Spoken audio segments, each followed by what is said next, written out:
Bonjour à tous et bonjour à toutes, bienvenue sur Le Bon Angle, le podcast qui vous parle de vidéo. Je suis François Galliana, fondateur de Futur, et je suis accompagné de David, vidéaste et co-host. Salut tout le monde. Aujourd'hui, on va s'attaquer à un sacré sujet, si je puis dire ça. Je sais pas ce que t'en penses toi David, mais moi c'est une des questions qui me revient le plus souvent lorsqu'on parle de projet vidéo, de publicité vidéo, c'est le prix d'une vidéo. Ouais, c'est vrai que c'est un sujet assez important parce que la vidéo c'est pas forcément toujours ça peut être un peu cher des fois, donc voilà, beaucoup de gens se posent la question quand même de combien ça peut coûter. Ouais. Et soyons tout à fait francs, on sait que la vidéo peut coûter cher, mais souvent on n'en voit pas vraiment le retour sur investissement, comme pas ou l'usage qu'on pourrait en faire. Enfin, c'est un peu immatériel et ce qui fait que, comme par certaines choses dans le digital, on se dit ouais, je vais investir de l'argent, mais combien ça va me rapporter ou est-ce que ça va me rapporter directement ou indirectement. C'est effectivement une problématique très récurrente qu'on a. Il faut être honnête. Euh, comme tout service, hein, on n'est pas plus spécifique que d'autres, mais c'est une problématique très récurrente et qui est souvent un élément décideur ou qui va empêcher une prise de décision favorable pour la réalisation d'une vidéo. Et c'est tout à fait légitime, hein. Moi, je suis le premier à me poser la question quand je fais un service comme ça. Est-ce que ça vaut le coup? Si ça vaut le coup, combien ça va m'apporter? Enfin, dans une logique d'entreprise. Ouais. Et surtout que en plus une vidéo généralement quand on veut une vidéo, on sait pas trop combien ça peut coûter, mais une fois qu'on commence à se renseigner, on voit aussi qu'il y a des prix qui peuvent aller du simple au double selon la boîte à qui on fait appel, selon la personne à qui on fait appel. Et donc des fois, c'est vrai qu'on peut être un peu perdu pour savoir qu'est-ce que vaut réellement la vidéo, quoi. Parce que entre une vidéo à quelqu'un qui va la faire à 400 euros, quelqu'un qui va la faire à 2000, 3000 euros, on va se dire qu'est-ce qui change autant le prix, quoi. Oui, et puis en plus, des fois, la, la qualité de la vidéo, c'est-à-dire la qualité visuelle, n'est pas tellement différente en plus. Ouais, ouais. Euh, des gens, et nous on a déjà eu ce cas, on s'est parfois battu pour des projets où on se retrouve face à des gens qui font des vidéos à 400 euros la vidéo, alors que nous on va sortir un 2500 euros. Bon, au final, visuellement, la qualité de la vidéo, parce qu'elle sera regardée sur Internet, elle sera pas sur des très grands formats, des choses comme ça sera à peu près la même chose. Et donc c'est là où on va commencer à rentrer dans le débat, hein, parce que c'est ça, on a commencé vraiment à rentrer dans le débat, c'est en fait, qu'est-ce qu'on met derrière ces prix, en fait. Ouais, voilà, ça va être ça, vraiment détaillé un peu. Outre la vidéo finale qu'on va donner au client, qu'est-ce qu'il y a derrière, qu'est-ce qui correspond à ce prix-là, quoi. Sachant que, je préfère le dire quand même, ici, on va parler de comment on fonctionne chez Futur. Chez d'autres agences, ça peut être complètement différent et ils peuvent avoir tout à fait un autre raisonnement. Donc voilà, ça nous est propre et c'est vraiment notre vision. Mais en fait, pour répondre à cette question de prix, on va souvent mettre deux choses. Il y a deux choses qui se cachent derrière un prix d'une vidéo. La première, c'est, vous vous en doutez, c'est le travail humain. C'est-à-dire le nombre d'heures qu'on va passer à faire une vidéo. Que ça soit la pré-production, le tournage, la production, la post-production, les échanges, voilà, ça c'est des choses très concrètes qu'on pourra détailler, hein, enfin qu'on va détailler un peu, mais c'est des choses très concrètes qui forment souvent le premier élément aujourd'hui de OK, je vais passer autant de temps, ou j'estime que je vais passer autant de temps, je suis à tel taux horaire, c'est autant. Et avec David, on a souvent des discussions lorsqu'on fait des chiffrages, de dire OK, cette vidéo, si on part à peu près sur une idée comme ça, comme ça, comme ça, combien de temps ça te prendrait? Ouais. Et c'est vrai que même dans cette optique-là, il y a des choses qui vont être très facilement quantifiables, notamment par exemple le tournage. On se dit, Hmm. le tournage, on est là de. Voilà, si on doit filmer, je sais pas, un événement qui est de 7 heures je sais pas, à 10 heures. Bah, on sait qu'on aura passé tant de temps à tel endroit, et donc c'est vachement, enfin, c'est plus facilement quantifiable. Mm.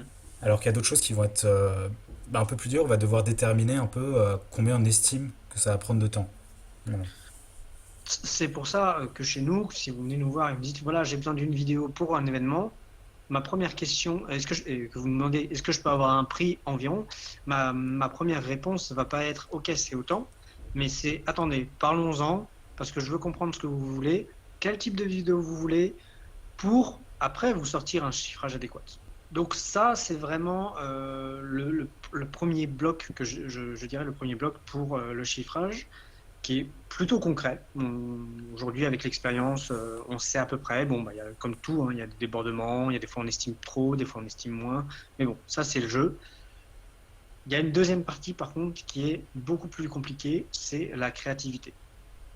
Ouais. Alors là, vraiment, et David, je pense que tu pourras témoigner, on va parler de deux types de vidéos.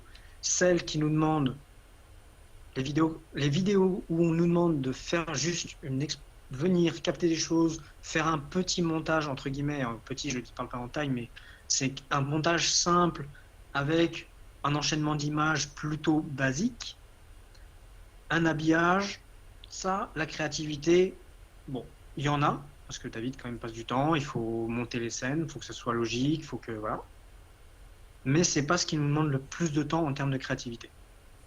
Ouais, voilà, c'est vraiment le genre de projet où tout est plus ou moins déjà prévu en avance, on sait à peu près comment on va monter, comment, voilà, c'est assez cadré, donc on sait à peu près combien de temps ça va nous prendre et on va pas essayer de trop déborder au niveau créativité, quoi.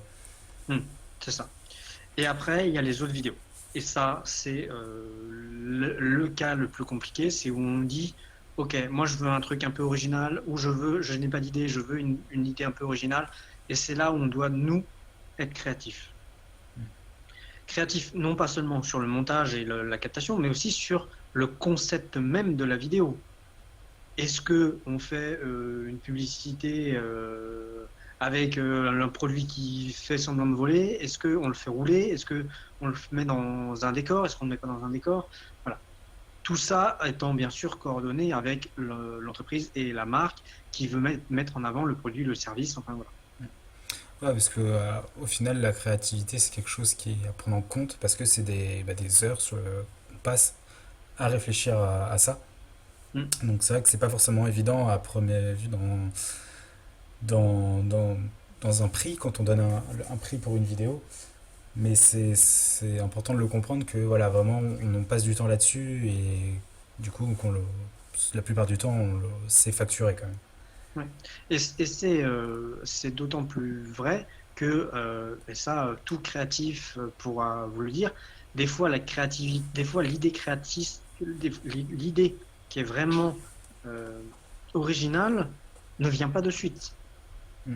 Ouais, Euh, Elle peut venir au bout de 5 minutes, comme elle peut venir au bout de 3 heures, 10 jours, 3 semaines. Enfin voilà, c'est vraiment, il y a vraiment des fois une recherche à faire pour se dire, tiens, cette vidéo, je ferais bien ça, ce concept-là, mm. ou ce plan, ou ça. Et là, c'est dur à chiffrer, parce on sait pas quand la bonne idée va sortir, quoi. Ouais. Alors après, bien évidemment, ça veut pas dire que si on a mis 2 semaines à trouver une idée, qu'on va facturer 2 semaines de travail, bien évidemment. Mais en tout cas, il y a à partir d'un certain moment, il va y avoir une réalisation concrète de cette créativité. Donc c'est là, généralement, on va commencer à le prendre en compte. Mm. Ouais, c'est cette partie-là qui rend le chiffrage d'une vidéo particulièrement difficile, en fait. Ouais. Enfin, difficile. Difficile à estimer comme ça, de but en blanc. Quand on nous dit, voilà, je veux faire telle vidéo, combien ça va me coûter? Mm, Attends, moi j'ai des questions avant de te donner un tarif. Est-ce qu'on va devoir être original? Est-ce que quel type de vidéo tu veux? Quel esprit tu veux? Enfin, et là, c'est toute une conversation qu'il faut qu'on ait. Donc voilà. Donc ça, c'est un peu les deux grands éléments qui, je dirais, constituent un peu le prix d'une vidéo. Si je reviens sur le premier élément, qui est relativement simple, hein, c'est le temps passé. Donc c'est-à-dire qu'en fait, comme on le disait, Quand vous nous demandez une vidéo, souvent on a déjà fait ce type de vidéo, donc on sait à peu près combien de temps on prend. Donc c'est-à-dire combien de temps on va avoir de temps passé à échanger avec vous, combien de temps on va devoir prévoir pour organiser le tournage, combien de temps on a de tournage. Ça c'est comme tu disais tout à l'heure, David, c'est le plus facile. Après il y a la post-production, donc vraiment combien de temps on va mettre le, le montage en tant que lui-même, le montage à faire. Et ça, je t'embête souvent, David, pour me dire, bah tiens, tu penses combien de temps? Une journée, 2 journées, 3 journées, voilà. Et après, le tout de ce qui est les à côté, gestion de la relation, achat de musique et tout ça, qui est également à prendre en compte. Ouais, il y a toute une partie aussi, bah ouais, production, organisation d'un tournage par exemple. Voilà, le temps qu'on va passer à se dire bah il faut organiser ça, on a besoin de ça, il faut qu'on aille chercher tel matériel à tel endroit, c'est quand même une gestion à avoir aussi. Voilà. Donc après, bah, concrètement, on se dit, voilà, c'est une vidéo de ce type-là, c'est 3 jours de travail plein, à un taux horaire de X euros. Et là, on fait des multiplications. Enfin, comme tout le monde sur une prestation de service. Puis vient la question de la créativité. Et ça, comme je disais juste avant, c'est la partie la plus difficile. À voir s'il y a de la créativité, déjà. S'il y en a, qu'est-ce qu'on fait? S'il n'y en a pas, enfin, c'est plus simple. Voilà. Mm. Ouais, parce qu'après, alors, effectivement, la créativité, c'est dur à estimer parce que voilà, ça peut être une idée créative, mais voilà, où on peut la mettre en place assez rapidement. C'est, voilà, quelque chose d'assez spontané. Et une créativité, des fois, qui va demander beaucoup plus d'organisation. Donc, voilà, c'est pour ça que des fois, selon le projet, ça peut être un peu Ouais. pas facile à estimer, quoi. Si on prend un exemple concret qu'on a fait et qui a demandé pas mal de créativité, c'est pour Agent Pepper, la vidéo qu'on a Mhm. fait pour Noël de Agent Pepper, Ouais. où en fait le tournage en lui-même. Alors, pour expliquer un peu le tournage, en fait, ce qu'on a fait en termes de créativité, enfin en termes de vidéo surtout, c'est qu'on a proposé de prendre les éléments réels qu'ils souhaitaient mettre en avant et les mettre dans un décor. Alors là, c'était pour Noël, donc différents décors. Il y en avait 4 en tout. Donc, de mettre les décors, puis passer la caméra entre les éléments pour euh, les montrer, en fait. Mm. Donc ça, c'était l'idée.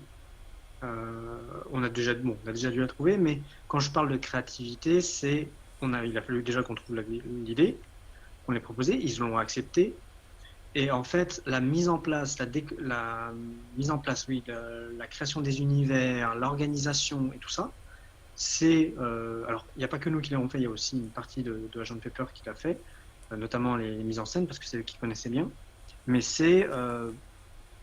je dirais, je crois que c'était 2 ou 3 fois le temps qu'on a passé en tournage. Mm. Ouais. Nous, en tournage, on a passé à peu près une demi-journée. Une grosse demi-journée où, en fait, on a amené une caméra et on a fait nos plans entre les différents univers, quoi. De toute façon, on va partir du principe souvent que si on veut justement faire un tournage efficace et le plus court possible, bah en fait, il faut passer beaucoup plus enfin, faut passer le double, le triple du temps avant Mm. à tout organiser, à tout penser, pour que ça soit le plus efficace possible. Parce que sinon, bah, si on réfléchissait un peu au dernier moment, on n'y réfléchit même pas du tout, Bah, on est sur un coup. place, c'est un coup à faire des tournages qui durent et qui durent, et voilà, c'est pas Ouais. forcément plus avantageux sur un prix au final. Ouais.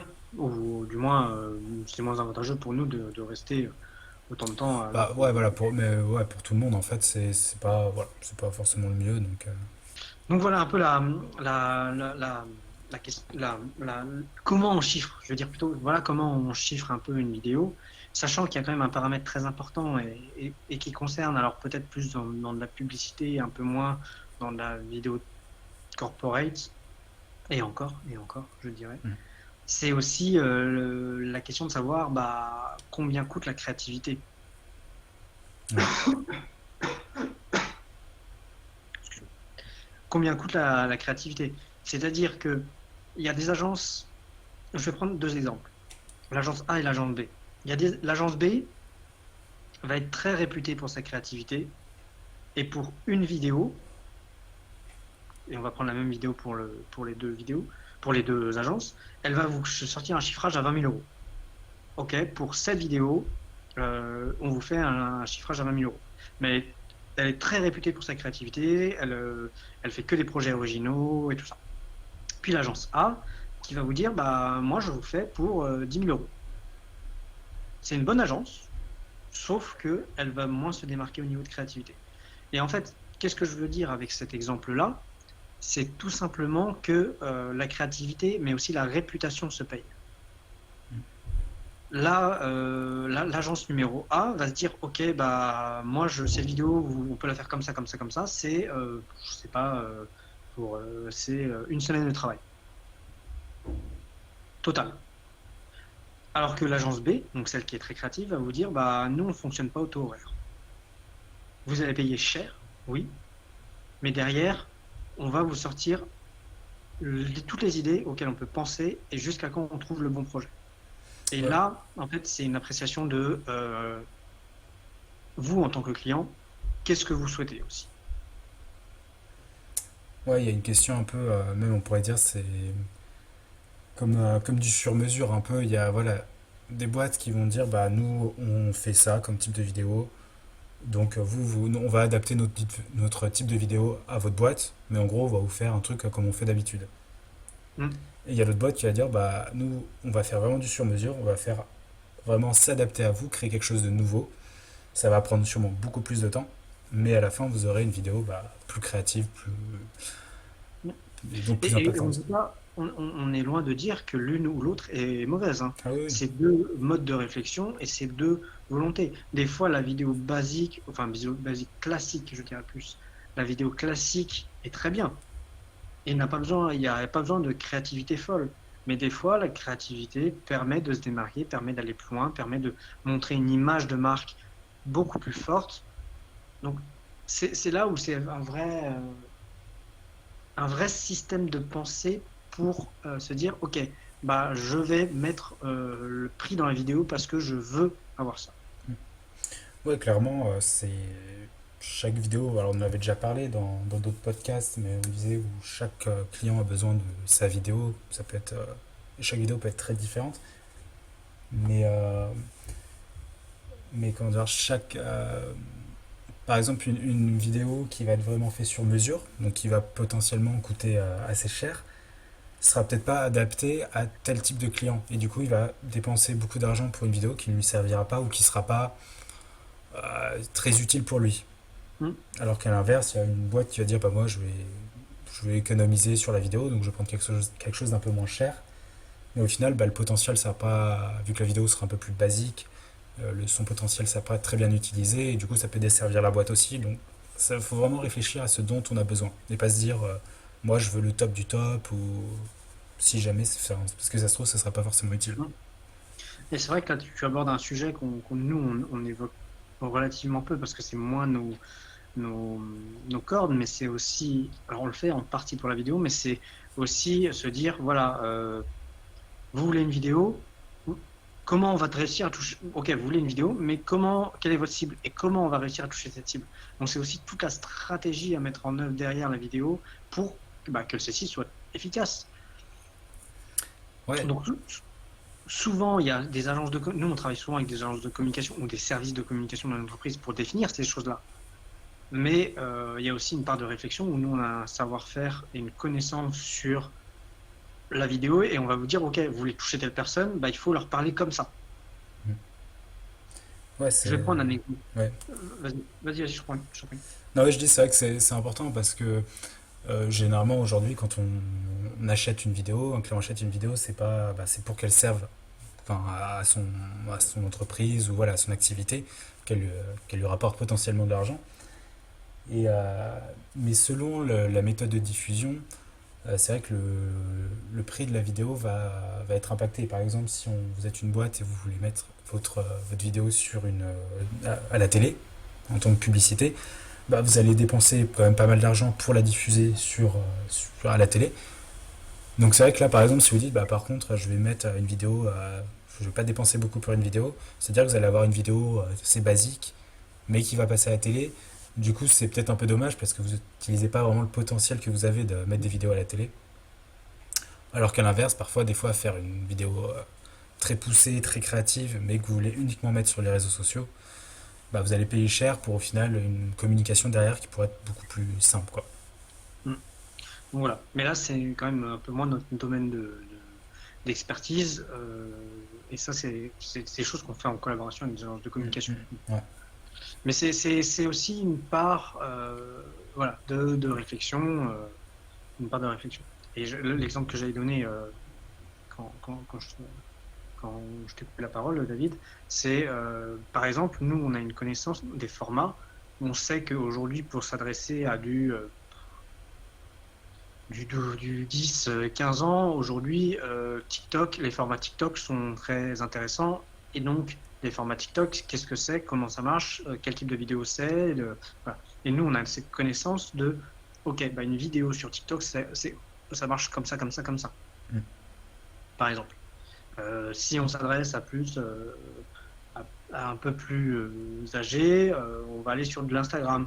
Si on s'adresse à du senior, on va aller sur Facebook avec tel code. Enfin, voilà. À chaque fois, on a une connaissance de ces codes et c'est aussi une des parts du prix de la vidéo. Ouais. Donc voilà. Alors, il y a quand même une dernière chose qu'on voudrait dire, c'est que vous pourriez me dire, oui, mais ok, tout ça c'est très joli, mais moi, la vidéo, bah, elle me rapporte rien. Et en fait, c'est là où je mets plus en perspective la chose. C'est se dire, OK, la vidéo, ça peut coûter cher. On en est conscient. Ça monte très vite, notamment quand on veut des choses un peu sophistiquées, des choses un peu léchées, un peu propres. Ça peut monter très très vite. Ça peut monter 5K, 10K, 20K, 100K, 1000, voilà. Enfin, 1 million, mais quand même, enfin, sauf si vous faites un film. Ouais, là, on est plus Mais sur les films. un métrage. Et encore, je suis sûr que certaines pubs, que je pense notamment les trucs Chanel, L'Oréal, on ne doit pas être très très loin de C'est ces possible, chiffrages-là. c'est possible. Ouais. Bref, quand ça peut monter très vite. Et c'est aussi de savoir deux choses. Comment vous allez l'exploiter. Ça, on en a déjà parlé dans d'autres podcasts. C'est vraiment important. Mais surtout, bah oui, ça peut vous rapporter. Indirectement, on reste sur du marketing, on reste sur de la communication, donc voilà.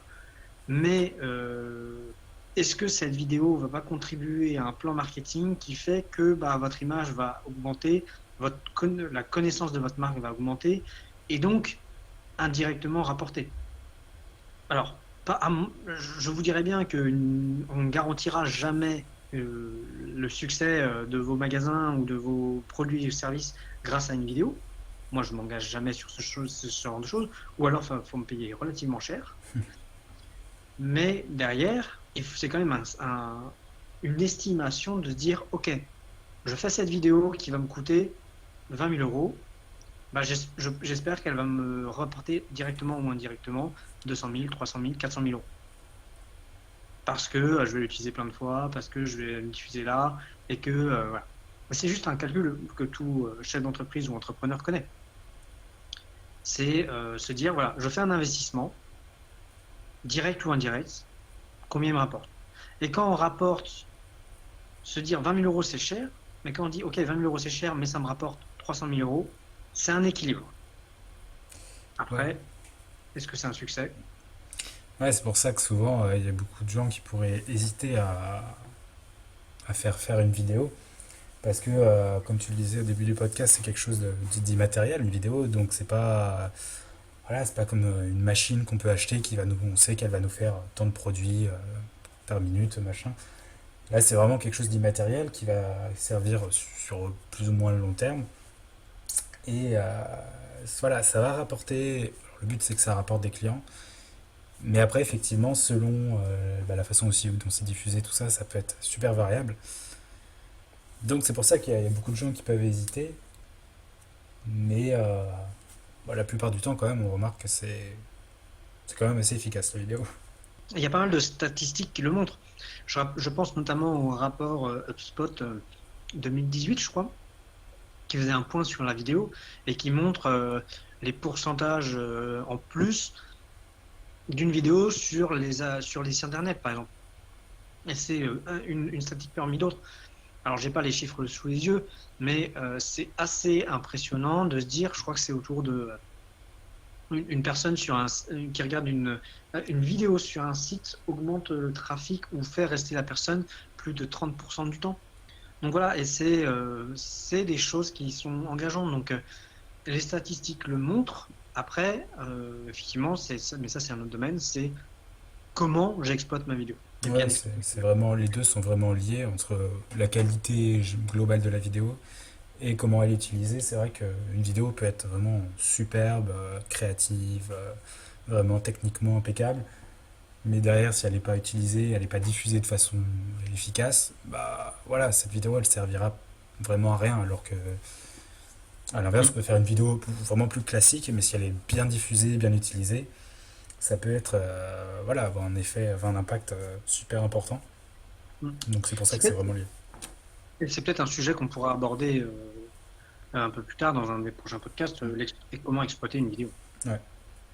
C'est un peu moins notre domaine, mais après, par expérience, on connaît un peu et on pourra peut-être trouver notamment des invités pour en parler avec nous, quoi. Ouais, et puis c'est bon, c'est un peu moins notre domaine effectivement, mais d'un autre côté aussi, on est quand même complètement dans le processus parce que on va aussi adapter. Généralement, quand on fait une vidéo, on sait à l'avance sur quel type de support ça va être diffusé, donc que ce soit réseaux sociaux, télé, cinéma, Mm. je sais pas. Et du coup, bah, on va vraiment faire la vidéo aussi en fonction. Donc c'est Mm. vraiment, même si nous on n'est pas directement dans la partie diffusion la plupart du temps, mais on va quand même vraiment impacter la façon dont ça va être diffusé par le format de la vidéo à la base, voilà, le message à l'intérieur, tout ça. Donc voilà un peu Vous comprendrez qu'on ne vous donnera jamais de prix, dire voilà, bon bah vous voulez telle vidéo, c'est autant, et puis cette échelle-là, puis il suffit de multiplier. Vous avez bien compris, puis ça dépend tellement des projets vidéo. Donc malheureusement, on vous donnera pas, ou heureusement, je sais pas, on vous donnera pas de chiffres précis aujourd'hui, mais on espère qu'on a apporté une certaine réflexion, un certain éclairage sur comment chiffrer une vidéo et combien ça peut coûter, quoi, dans des grandes catégories. Mm. Voilà. Et puis il faut pas hésiter à demander justement, de se renseigner sur les prix pour, voilà, parce qu'on n'a pas vraiment de prix de base. Faut pas partir dans l'idée qu'une vidéo se dire bah je peux pas le permettre parce que ça me coûtera minimum 10 000 euros. Non, pas forcément. Ça peut vous coûter beaucoup moins cher. C'est des choses qui se discutent avec nous. Donc faut pas hésiter quoi. Complètement. Et puis on est là pour ça, hein, aussi. N'hésitez pas à venir demander des chiffrages, nous expliquer un peu le projet si vous en avez. Et derrière, bah, on vous donnera, si ce n'est un chiffre précis, au moins des fourchettes pour que vous puissiez vous dire, ah ok, bon bah une vidéo de ce type-là, ça va me demander autant. C'est dans mon budget, c'est pas dans mon budget, voilà. Donc pas hésiter. Ouais. Voilà. Et bah sur ces paroles, je pense qu'on a fait le tour. Bah, je pense, ouais. Et du coup, on espère que vous avez aimé ce podcast. Si vous êtes encore là, bah, c'est que ça doit l'être. Donc n'hésitez pas à liker, à partager. C'est très important pour nous parce que on le fait avec cœur, ces podcasts, et on essaie de vous apporter le maximum. Donc on apprécie toujours quand il y a un petit retour, même si on ne vous le demande pas forcément. Donc n'hésitez pas à partager, liker et tout ça. Voilà. Un dernier mot, David? Bah écoutez, à bientôt pour un prochain podcast, hein. Ouais, c'est ça. À bientôt. Et puis bah, on se retrouve très, très vite. Salut. Allez, salut, ciao.